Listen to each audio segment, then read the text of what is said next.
नमस्कार, अपना बिहार के इस बुलेटिन में आपका बहुत स्वागत है। मैं हूं आपके साथ विभा उपाध्याय और बुलेटिन की शुरुआत बगहा की खबर से। जी हां, जहां पर पुलिस और नक्सलियों के बीच मुठभेड़ में 4 नक्सलियों को ढेर कर दिया गया। वाल्मीकि नगर टाइगर रिजर्व के सुदूर चारपनिया इलाके में यह मुठभेड़ हुई है। मौके से पुलिस ने 3 SLR समेत 4 अत्याधुनिक हथियार की बरामदगी भी की। नक्सलियों की सूचना ये बताते चलें कि जिस तरीके से पुलिस को गुप्त सूचना मिली थी, उसके बाद जिला पुलिस, STF और SSB की टीम ने जंगल में अभियान की शुरुआत की और पुलिस को ये गुप्त सूचना हासिल हुई थी कि नक्सलियों का एक गुट यहां पर मौजूद है। इसी दौरान नक्सलियों ने सुरक्षा बलों पर फायरिंग शुरू कर दी, जिसके बाद जवाबी कार्रवाई की जाती है। जवानों ने इस जवाबी कार्रवाई में 4 नक्सलियों को मार गिराया। वहीं इस एनकाउंटर में 2 जवानों के भी जख्मी होने की खबर है। ये इलाका चारों तरफ से पानी से घिरा हुआ है। मुठभेड़ के बाद पुलिस इलाके में फिलहाल सर्च ऑपरेशन अभी भी जारी रखे हुए है। मौके से और ज्यादा जानकारी दे रहे हैं हमारे बगहा संवाददाता मुन्ना राज। बगहा पुलिस ने STF और SSB के साथ मिलकर 4 नक्सलियों का इनकाउंटर कर दिया है। हम अभी पहुंचे हैं, वाल्मीकि टाइगर रिजर्व का इलाका है जहां नक्सलियों से मुठभेड़ हुई है और STF की पूरी टीम आप देख सकते हैं किस तरह। और यह सुदूर इलाका है, नदियों से घिरा हुआ है। 4 नदियों को पार करने के बाद यह इलाका उस इलाके तक पहुंचा। 3 SLR समेत 4 हथियार भी बरामद किए गए हैं। तो आप देख सकते हैं किस तरह का एक्सक्लूसिव आप तस्वीरें देख रहे हैं न्यूज़ 18 बिहार झारखंड पर। हम अपने दर्शकों को बताना चाहते हैं कि दुर्गम इलाका है और जंगल का सबसे बीहड़ इलाका माना जाता है। दोन का इलाका है। लौकरिया थाना क्षेत्र का चारपनिया क्षेत्र में यह बड़ी वारदात सामने हुई है। अब वरीय अधिकारी अभी तक कुछ ऑपरेशन में लगे हुए हैं, अभी भी ऑपरेशन जारी है। और 4 जो डेड बॉडी जो नक्सलियों का रखा गया है, उस डेड बॉडी को मुख्यालय तक पहुंचाने की तैयारी चल रही है। मुन्ना राज, न्यूज़ 18 दोन बगहा। तो नक्सलियों के साथ पुलिस की मुठभेड़ की ये एक्सक्लूसिव तस्वीरें हमारे सहयोगी हमारे दर्शकों तक पहुंचा रहे हैं। ये देखिए एक्सक्लूसिव तस्वीरें जहां पर इस वक्त भी ये सर्च ऑपरेशन जारी है। पुलिस को जो जानकारी हासिल हुई थी, उसके बाद लगातार 2 दिनों से यहां पर ये ऑपरेशन चल रहा था। आज ये कामयाबी हाथ लगी, जिसमें 4 नक्सलियों को ढेर कर दिया गया। हालांकि इस दौरान 2 STF के जवान के भी जख्मी होने की खबर आ रही है। कई असलहे और अत्याधुनिक हथियार की बरामदगी यहां से की गई है। और फिलहाल चूंकि जो ये इलाका है ये काफी बीहड़ बताया जाता है, दुर्गम है, क्योंकि चारों तरफ से नदी से ये घिरा हुआ इलाका सघन जंगल है। और ऐसे में यहाँ पर इस ऑपरेशन को अंजाम देने के लिए भी काफी तजुर्बे की जरूरत है। फिलहाल STF, स्थानीय पुलिस की बात की जाए, SSB की बात की जाए, संयुक्त रूप से इस ऑपरेशन को अंजाम दिया गया। और अभी भी इस इलाके में चूंकि अंदेशे के तौर पर कि यहाँ पर और भी नक्सली हो सकते हैं, फिलहाल अभी भी ये ऑपरेशन जारी है। तो 2 तस्वीरें आपके सामने। पहली तस्वीर जो है वो वाल्मीकि रिजर्व जंगल में मुठभेड़ जहां पर हुई है और देखिए किस तरीके से पूरी तैयारी के साथ यहां पर फोर्स ने काम किया। यहां पर स्थानीय पुलिस की बात कर लीजिए, जिला पुलिस हो, चाहे STF हो या SSB, सभी ने रणनीति के तहत, चूंकि लगातार ये ऑपरेशन चलाए जा रहे थे, जो इनपुट से इन्हें मिल रहा था, उसके बाद ये कार्रवाई और फिलहाल इसमें बड़ी कार्रवाई होते हुए 4 नक्सलियों को ढेर कर दिया गया है। खबर मुंगेर से, जहां पर नक्सलियों ने एक बार फिर से खूनी खेल खेला है। नक्सलियों ने पुलिस मुखबिरी के आरोप में पहले 2 नक्सलियों को अगवा किया गया। आपको बताते चलें कि इस पूरे मुखबिरी के आरोप में ग्रामीणों को अगवा किया जाता है और उसके बाद ग्रामीणों को अगवा करने के बाद इन्हें बेरहमी से मौत के घाट उतार दिया गया। गला रेतकर इनकी हत्या कर दी गई। नक्सलियों ने शव के पास नक्सली पर्चा छोड़ा। घटना हवेली खड़गपुर प्रखंड के बघील गांव की है, जहां बीती रात 10 से लेकर 15 की संख्या बताई जा रही है जब नक्सली यहां पर पहुंचे और दोनों तरफ से घर को घेर लिया गया। जो ग्रामीण है उन्हें अगवा किया गया। 2 ग्रामीणों को अगवा करने के बाद इन्हें जंगल में ले गए और उसके बाद इन्हें निशंस तरीके से इनकी हत्या की गई है। नक्सली पर्चा भी छोड़ा गया है ताकि लोगों को, इन ग्रामीणों को डराया और धमकाया जा सके। इस बीच मृतकों में एक पूर्व नक्सली ब्रिजलाल टूडू और दूसरा शख्स अरुण राय जटारी गांव का ही रहने वाला था। ये दोनों की पहचान बताई जा रही है। नक्सलियों ने दोनों की धारदार हथियार से हत्या कर दी। मृतक के परिजनों के मुताबिक वर्दी में आए नक्सलियों में महिला नक्सली भी शामिल थीं। वारदात के बाद पुलिस इस पूरे मामले की पड़ताल में फिलहाल जुटी हुई है। ब्रिजलाल टूडू और मेरा हस्बैंड दोनों पड़ा हुआ है, गला काट दिया। तो पूरा हम रोने लगे, गला काट दिया। हाँ, गला काट दिया है तुम्हारे से। उन लोग मतलब वही 15-20 लोग संख्या में था। कैसे था? पुलिस वर्दी में था? हाँ, पुलिस वर्दी में। अच्छा, महिला भी उसके साथ हाँ, थी? महिला भी थे। भोजपुर में आपसी विवाद में हुई गोलीबारी में एक शख्स की मौत हो गई, जबकि 2 लोग गंभीर रूप से जख्मी हो गए। घायलों को सदर अस्पताल में फिलहाल इलाज के लिए भर्ती कराया गया है। घटना उद्वंत नगर के बेलाउट पंचायत के दर्शन छपरा गांव की है। उपेंद्र सिंह ने कुछ महीने पहले एक ट्रैक्टर किश्तों पर खरीदा था, जिसकी किश्त लंबे समय से बकाया होने पर बैंक का रिकवरी एजेंट ट्रैक्टर वापस लेने के लिए जैसे ही गांव में स्कॉर्पियो से पहुंचा, इसी दौरान एजेंट और ट्रैक्टर वाले के बीच कहासुनी शुरू हो गई, जिस पर रिकवरी एजेंट ने गोली चला दी, जो पास के ही खेत में काम कर रहे किसान ब्रिज यादव को लग गई, जिससे उसकी मौके पर ही मौत हो गई। वहीं अंधाधुंध फायरिंग में पास से ही गुजर रहे 2 लोगों को पैर और कमर में गोली लग गई। घटना के बाद आरोपी रिकवरी एजेंट स्कॉर्पियो लेकर फरार हो गया। बाद में मौके पर पहुंची पुलिस को भारी विरोध का सामना तक करना पड़ा है। फिलहाल पुलिस अब इस पूरे मामले की छानबीन में जुटी है।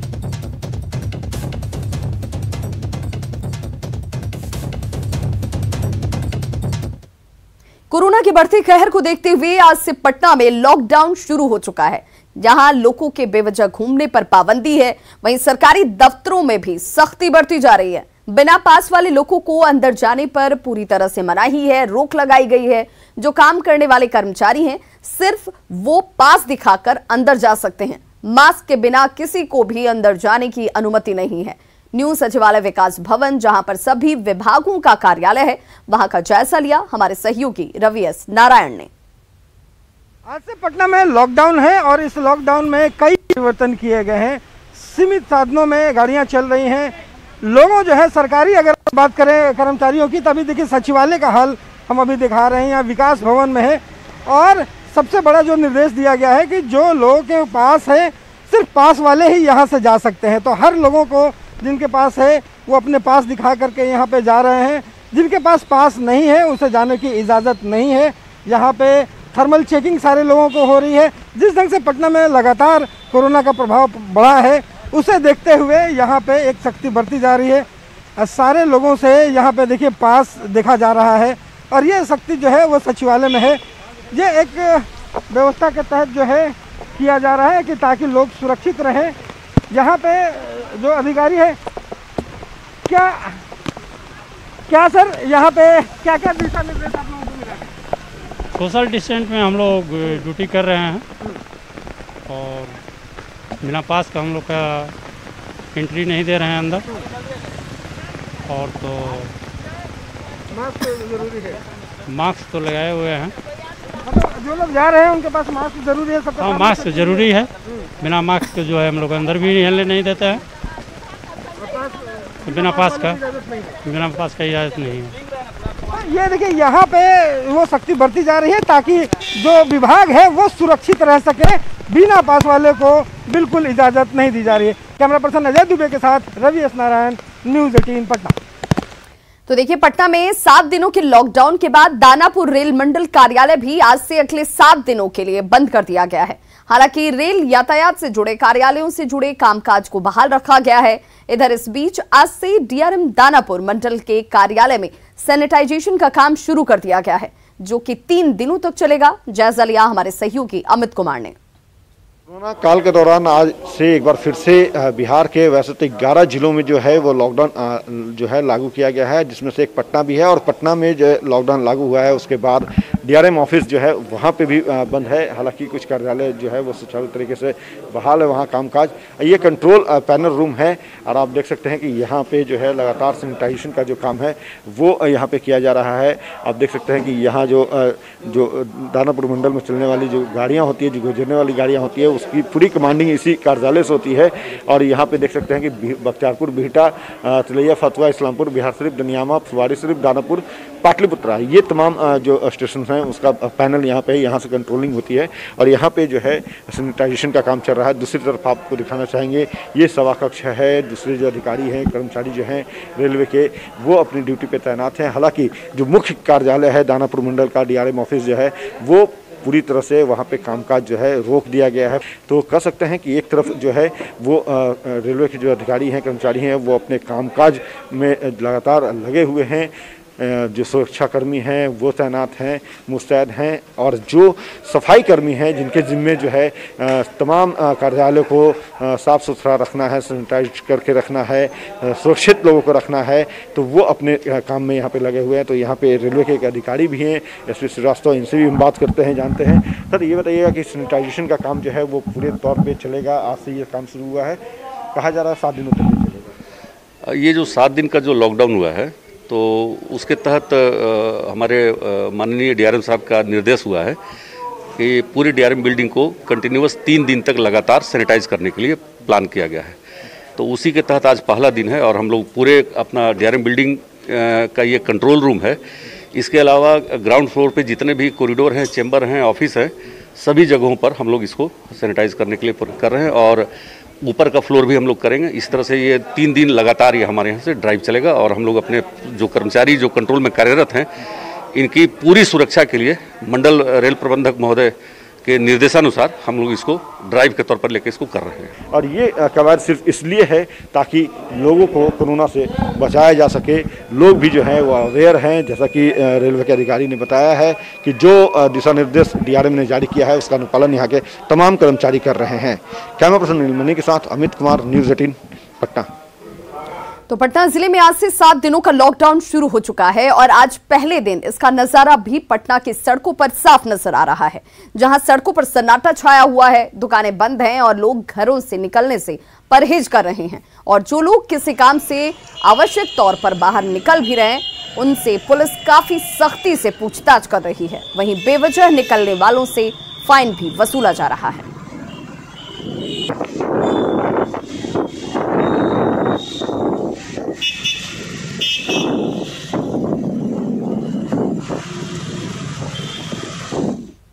पूर्णिया नगर निगम क्षेत्र में आज से लॉकडाउन की शुरुआत हो गई है। सुबह से ही लोगों ने इसका पालन करना शुरू भी कर दिया है। जिले के चौराहों का जायजा लिया हमारे संवाददाता राजेंद्र पाठक ने। पूर्णिया नगर निगम क्षेत्र यानी पूरे शहरी क्षेत्र में आज सुबह से ही लॉकडाउन शुरू हो गया है और यह स्वतः स्फूर्त है। अभी तक कहीं भी प्रशासन की कोई चौकसी या गश्ती नहीं देखी जा रही है, लेकिन लोग लॉकडाउन में जमकर साथ दे रहे हैं। फिर भी लापरवाह लोग भी हैं जो आ रहे हैं, जा रहे हैं और अभी भी मास्क जो है उसका इस्तेमाल कम कर रहे हैं। कहाँ से आ रहे हैं? पढ़ाई करके आ रहे हैं। कै बजे घर से गए थे? 6 बजे। तो मुंह में मास्क काहे नहीं डाला? मुंह में मास्क क्यों नहीं लगाए? मास्क क्या बोलता है? मुंह में क्यों नहीं लगाए? मास्क लगा के गए थे। तो अभी क्यों नहीं लगाए? मास्क गिर गया था पानी में, इसलिए नहीं लगा पाए। अब आगे से लगाओगे ना? जी सर। का असर तो हुआ है, लेकिन अभी प्रयास करने की जरूरत है। कड़ाई तो नहीं है, लेकिन लोग साथ दे रहे हैं। लोग साथ दे रहे हैं और भीड़ भाड़ कम है, कमा है। लॉकडाउन कैसा महसूस कर रहे हैं? लॉकडाउन हमको लूज महसूस हो रहा है, मतलब टाइट नहीं जो होना चाहिए। क्या होना चाहिए था? लोग आवाज जमा, जैसे दुकान पर भीड़ भाड़ टाइट तो आप पर भी होना चाहिए। मास्क नहीं लगाए हैं? जी नहीं सर, हम पर ही होना चाहिए। मास्क रखे लगाइए। ये कमी है हमने। इसी तरह का कमी तो सब लोग अपना करते हैं, दूसरा पर आप कहते हैं। मुंह में मास्क क्यों नहीं है? सर तो दिन नहीं लगाए। लगाइए ना। मास्क क्यों नहीं है?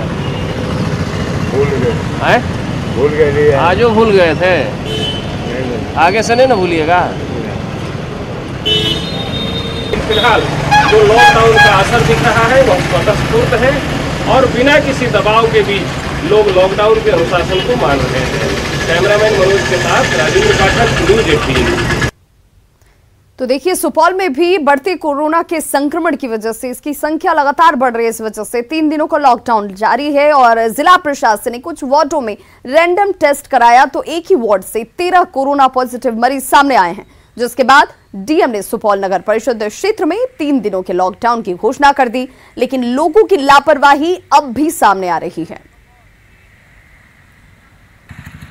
तो तस्वीरें आपके सामने है। देखिए, कोरोना से जंग में इस वक्त सबकी भागीदारी बहुत जरूरी है। लगातार इसका संक्रमण बढ़ता हुआ, मरीजों की तादाद बढ़ती हुई और ऐसे में लॉकडाउन को लागू किया गया है। अगर सुपौल की बात करें तो 3 दिनों का लॉकडाउन यहां पर लागू है, लेकिन लापरवाही की वजह से ये दूसरों की जान पर भारी पड़ सकती है और ऐसे में लगातार ये अपील की जाती हुई कि आप सावधानी जरूर बरतें, घर से बाहर अनावश्यक ना निकलें और जरूरत पर अगर निकलते भी हैं तो मास्क का इस्तेमाल जरूर करें।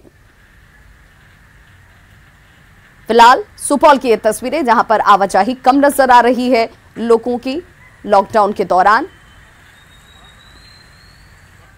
कुछ और खबरों के साथ जल्द होंगे वापस, देखते रहिए अपना बिहार।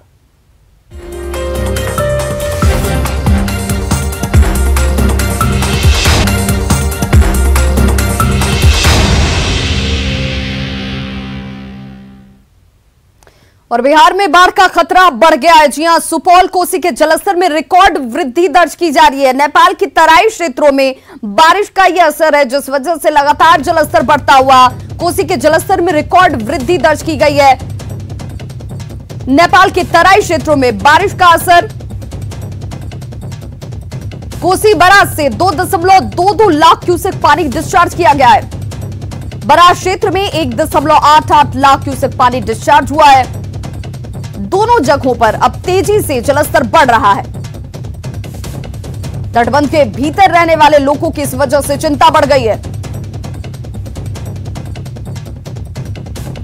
तो कोसी के जलस्तर में रिकॉर्ड वृद्धि दर्ज की जा रही है, जिस वजह से इसके अंदर रहने वाले जितने भी लोग हैं, उन क्षेत्रों में रहने वाले लोगों की परेशानी इस वक्त बढ़ती हुई।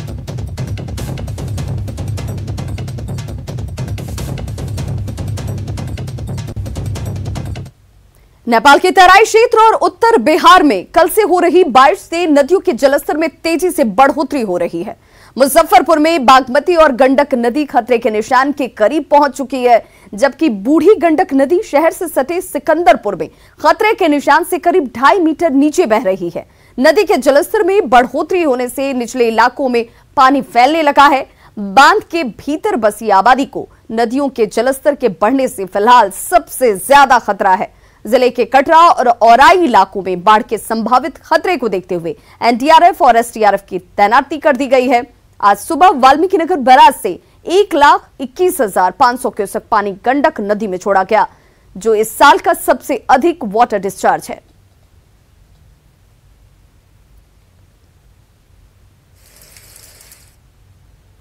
तो वहीं मुजफ्फरपुर में रुक रुक कर तेज बारिश हो रही है और बारिश की वजह से शहर के मोती झील की बात कर लें, चंद्रलोक चौक की बात कर लें, मिठनपुरा हो या फिर स्टेशन रोड, साथ ही साथ अघोरिया बाजार रोड में पानी जमा हो गया। तस्वीरें आपके सामने हैं। जल जमाव की वजह से गड्ढे में सड़कें तब्दील हो चुकी हैं। राहगीरों का यहां से गुजरना मुश्किल हो गया है। बारिश के पानी के साथ नाले का पानी भी अब मिलकर सड़कों पर जल जमाव वाली स्थिति बना चुका है। इलाकों में गंदे पानी के भरने के वजह से लोगों को खासी परेशानी उठानी पड़ रही है। देखिए किस तरीके के हालात हैं और इन्हीं हालातों में लोग अब यहां से आने जाने को विवश है। निगम की ड्रेनेज सिस्टम दुरुस्त नहीं होने की वजह से जल जमाव की ये समस्या हर बार की तरह इस बार भी एक बार फिर से मुजफ्फरपुर वासियों के सामने।